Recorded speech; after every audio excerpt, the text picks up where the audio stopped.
We turn now to look at the Trump administration and press freedom. On Friday, the White House took the unprecedented act of barring the New York Times, CNN, Politico, the Los Angeles Times, the BBC, and several other news organizations from an off-camera briefing known as a gaggle.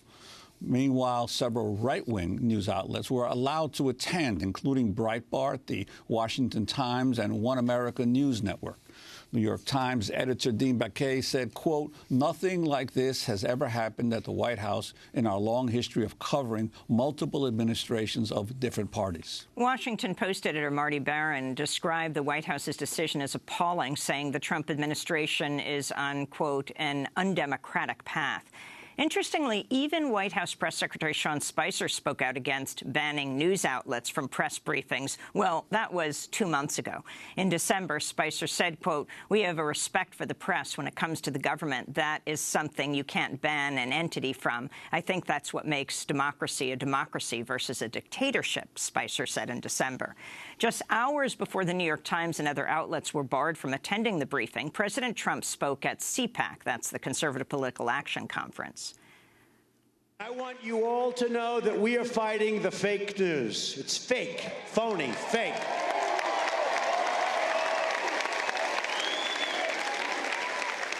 A few days ago, I called the fake news the enemy of the people, and they are. They are the enemy of the people. Because they have no sources, they just make them up when there are none. There are some great reporters around.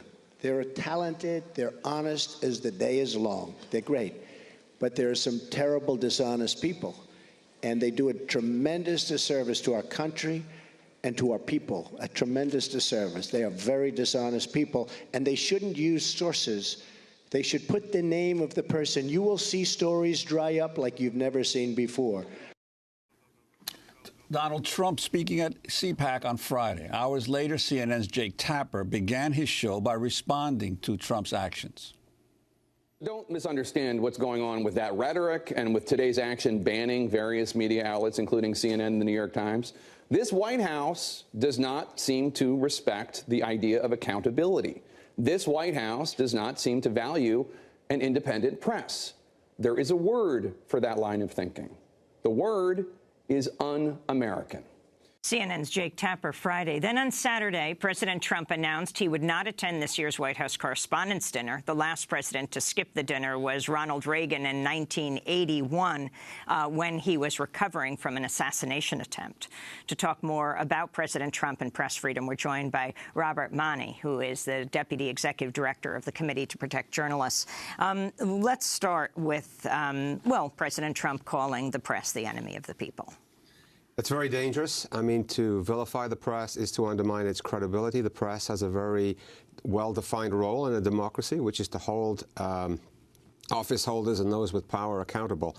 Here, I think what we're seeing is a deliberate attempt to undermine the press so that in the future, when the press does its job and uncovers something that the administration would like to keep quiet, it'll be dismissed as, it's false news, it's fake.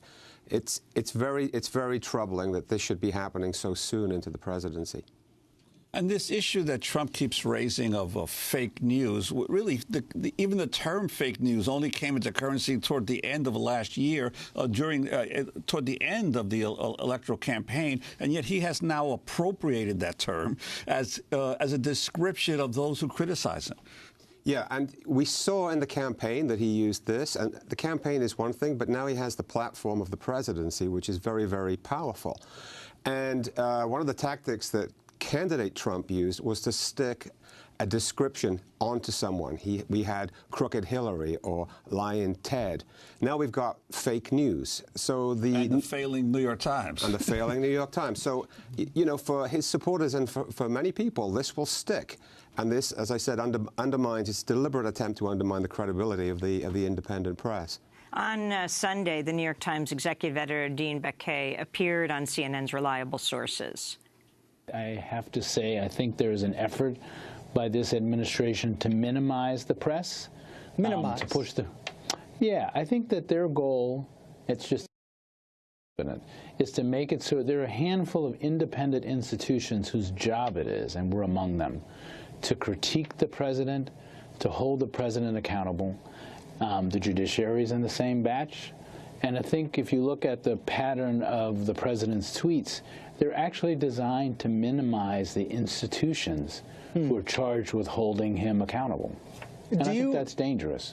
Your response, Robert?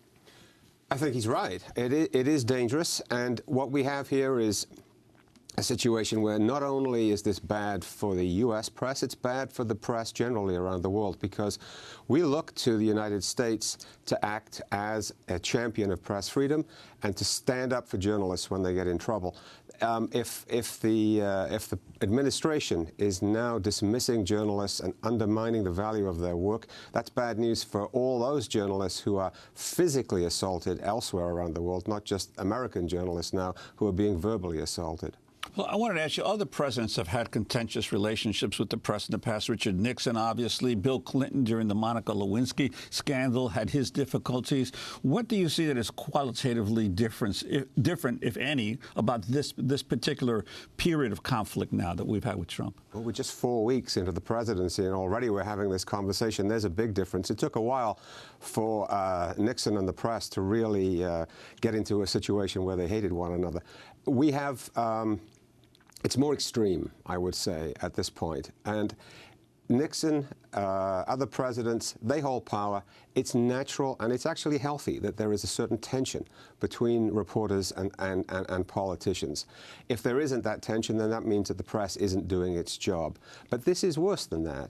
We saw the vilification of the press from a public platform on Friday, and then a few hours later came the barring of these news organizations from a briefing. The way that looks is as if the press is being punished if it's critical and independent. Let's go to Trump's chief strategist, Steve Bannon, who also attacked the media during his appearance the day before Trump spoke at CPAC, the Conservative Political Action Conference. If you look at, the opposition party and how they portrayed the campaign, how they portrayed the transition, and now they're portraying the administration, it's always wrong. The mainstream media or opposition party never caught is that if you want to see the Trump agenda, it's very simple. It was all in the speeches. They're corporatist, globalist media that are adamantly opposed to an economic nationalist agenda like Donald Trump has. So that is Steve Bannon, chief strategist, also former head of Breitbart, which was allowed into the gaggle on Friday. Yeah. I mean, it's all laid out for you there. It's painting the media as the opposition. The media is not the opposition. The press is the fourth estate. It has a very clear role to play in any democracy. By calling it the opposition, again, you are inoculating yourself, I believe, against future criticism. For when things start to go wrong and the press is digging and doing its job, you will be able to dismiss it as biased and politically, affiliated.